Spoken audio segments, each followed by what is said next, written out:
Wow, may Wheel of Fortune, no?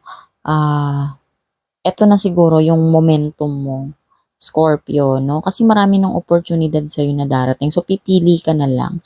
Yung tipong parang nung nakaraan siguro is parang, hindi ganito, pumapabor sa'yo yung tadhana or something na, wala kang, parang, alam mo yun, na hinahanap mo yung balanse sa iyong emosyon, sa iyong kapirahan ba, sa iyong whole well-being, ganun. Again, this is, collective reading. Pwede nga mag-resonate yung iba, pwedeng hindi, ha. Hindi lahat to magre-resonate sa inyo. So, wag ipilit kung hindi lalapat, ha. So, yun. Pero kahit ano man dun yung piliin mo, may wheel of fortune, no? Kumbaga, andun yung paglago mo, no, sa pipiliin mo. No, para kasing ang dami-daming opportunity na dumarating sa'yo. No, baka may nag-aalok ng business din, ganyan, business venture, ganun. No, basta ito na yung turning point mo. Para nga, pabor na sa'yo yung tadhana. No, Scorpio, tapos meron dito, sinigundahan ka ng temperance. May balance, may harmony daw dito. Doon sa pipiliin mo. No, may balance, may harmony. No, kailangan mo lang siguro ng pasensya, baka bago din to sa'yo. Kasi nga, bagong opportunity, bagong karera ng buhay mo, bagong career. So, baka medyo mga pangapa ka pa. So, binabalanse mo yung iyong oras, yung iyong sigurong effort, yung knowledge and wisdom mo, yung skills mo. So, maging mapagpasensya ka lang daw, Scorpio, and with the devil card. No?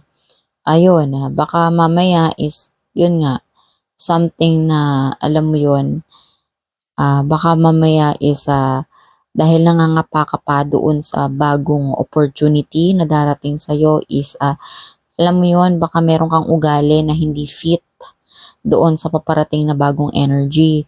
So, subukan mo siyang, alisin. Basta yung dapat align lang doon na behavior mo, no, doon sa mga paparating na opportunity sa'yo is, doon lang. Halimbawa, yung tipong hinihingi ng pagkakataon na parang gumising ka ng maaga.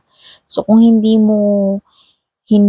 ka morning person, hindi ka maagang gumising. So, kailangan, matulog ka na ng maaga sa gabi para makagising ka ng maaga. No? Kasi parang yun yung pinakabentaha, no? Doon sa bagong darating na energy. Example lang naman yun, no? So, siguro kung halimbawa hindi ka resourceful, no, yung tipong ito lang yung kaya mong gawin sa pag kumikilos ka, no, baka kailangan dito multitasking, no? Yung tipong parang naghuhugas ka na ng plato, kailangan mo pang maging may kausapin kang tao, parang ganon, yung multitasking nga, yung napagsasabay-sabay mo, resourceful ka, kaya mong makakalap ng magresolba ng iba't ibang klase ng sitwasyon, ganyan, baka yun, yung mga kakaharapin mo, or example nga lang yun, no, yung bago sa'yo to, so mag-a-adjust ka pa, and therefore, baka mamaya, sinasabi nga kasi dito na magkaroon ka ng pasensya, and earth energy is, maging humble ka lang din, ganun, maging humble ka. Kasi nga, bago sa'yo to Scorpio, yung tipong baka mamaya, dahil kakilala mo yung nagbigay ng opportunity sa'yo dito, is baka mamaya maging boss ka agad, leader ka, yun yung ina-expect mo. So, parang lang yan, from grade 1 to grade 6, kailangan mo muna dumaan sa grade 1, grade 2, grade 3, bago ka maging grade 6, ganon. No? So, maging humble ka, magkaroon ka ng mabuting behavior, makisama ka. Sinigundaan ka ng high priestess. Magkaroon ka lang ng high moral. No, yung yun nga, yung marunong kang makisama doon sa sa mga bago mong magiging co-worker o yung mga katrabaho mo or magiging ka-teamwork mo diyan. Kasi nga may sisimulan kang energy, so magpaka-humble ka daw muna. Yan, manahimik ka, i-observe mo yung kani-kanilang mga ugali. Baka kung jolly ka, Scorpio, tapos meron ka pala dong makakasama, makakatabi mo, seatmate mo ba yan? No, na ayaw niya ng jolly, ayaw niya ng maingay, ganun. So, pakiramdaman mo siya, baka hindi kayo vibe, no? Pero yun pa pala yung makakatulong sa'yo, Scorpio. So, pakiramdaman mo yung sitwasyon, no? Kasi may wheel of fortune ka. Dahil doon kasi yung ano mo, papasok na energy sa'yo na bago, Scorpio, isa magdadala yun ng fortune para sa'yo. May Jupiter, ibig sabihin may expansion and the fire energy. Ibig sabihin mabilis yung paglago doon. Mabilis yung swerte doon sa sisimulan mo. Yung paparating na energy sa'yo, Scorpio. So, kuha naman ako ng last message.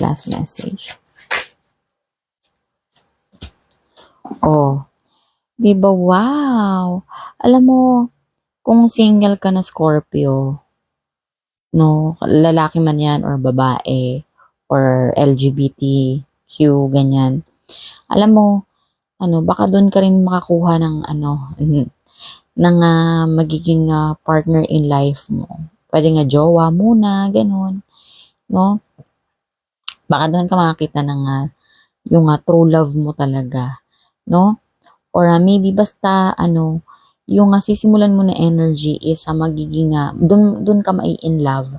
Kumbaga kung mangangapa ka man ngayon, pero pag nagamay mo na yan, pag nakontrol mo na yan, pag alam mo na yung sistema, no, isa magiging easy na lang sa'yo, yung mag-i-in love ka doon sa ginagawa mo. No, kaya siguro mayroong celebration dito, Scorpio, kasi baka big break yun sa'yo, yung malaking opportunity talaga.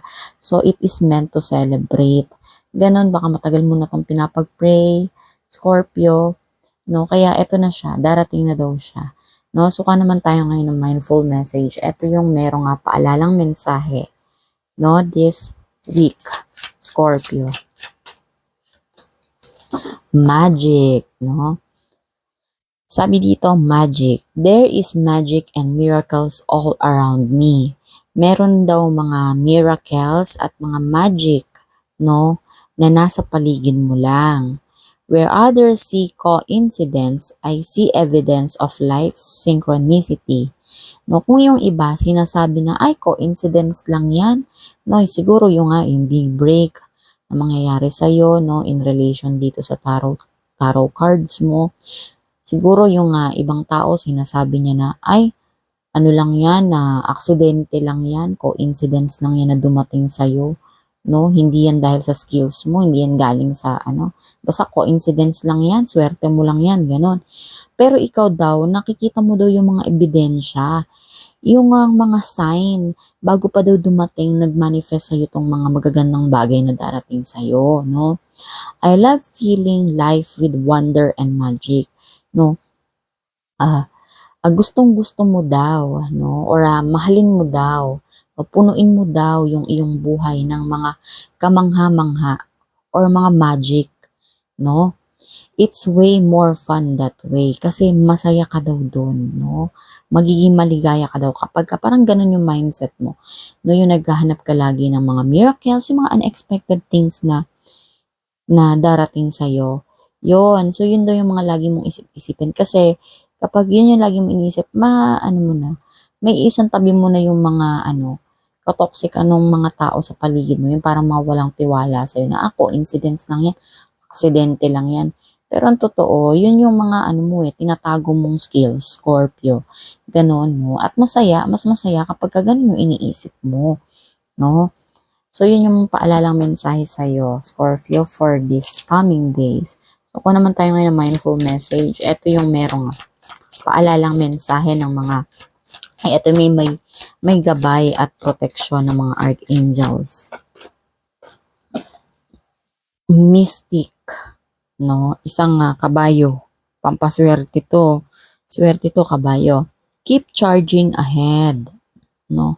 And don't take no for an answer, no? Patuloy ka lang daw sa buhay.